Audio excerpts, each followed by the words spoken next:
देखो, किस बात से वैराग्य लेना है ये बात समझना है। गलत आचरण जो पाप है बस उससे हटना है।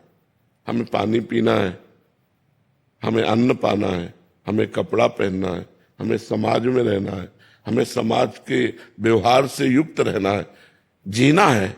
अच्छा, मान लो जैसे कह दो आपकी बैरागी होकर बाबा जी, तो हम तो बचपन से हैं, आना पड़ा ना समाज में।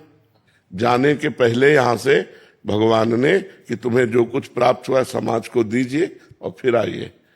तो समाज का स्वरूप भगवान का स्वरूप है, ये सब भगवत स्वरूप है। अगर हम इनसे नकारात्मक भाव रखेंगे तो हमें भगवान की प्राप्ति नहीं होगी। मैं सेवक सचराचर रूप स्वामी भगवंत, मेरा आराध्य देव सब रूपों में विराजमान है, मैं सेवक हूं।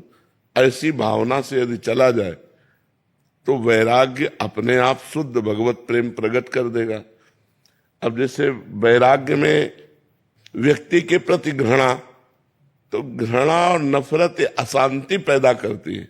सच्चा वैराग्य है कि जैसे हम अपनी माँ के पास बैठते हैं तो हमें काम नहीं सताता है। तो जननी सम जानहि पर नारी, धन पराय विषते विष भारी। संपूर्ण जगत की माताओं बहनों के प्रति पवित्र भाव हो, घृणा का भाव नहीं होना चाहिए। घृणा नफरत ये वैराग्य नहीं है। वैराग्य ये है कि हम उनके समीप रहते हुए भी गंदी वासना से युक्त न हो। और ये तभी हो सकता है जब हम भगवान का भजन करेंगे, पवित्र आहार पाएंगे, अच्छा संग करेंगे। कुसंग करेंगे, गंदा भोजन पाएंगे, गंदा चिंतन होगा, फिर गंदा व्यवहार हो जाएगा। इसलिए बहुत सावधान। जैसे लोग शराब पीते हैं तो अब उनकी बुद्धि भ्रष्ट हो जाती है, वो पवित्र संबंधों को भी दूषित कर रहे हैं। तो ये जो गंदे खाद्य हैं, गंदे पेय पदार्थ है और गंदा संग है, ये हमारी बुद्धि को भ्रष्ट करता है। और अच्छा सात्विक भोजन है, पवित्र प्रेय है और हम साधु संग करें तो ये हमारी बुद्धि को शुद्ध करता है। और शुद्ध बुद्धि सही निर्णय करती है, अशुद्ध बुद्धि गलत निर्णय करती है। तो वैराग्य का मतलब घृणा करना नहीं है। अब जैसे हमारा शरीर है, ये हमारे लिए एक कपड़ा है, मैं नहीं हूं।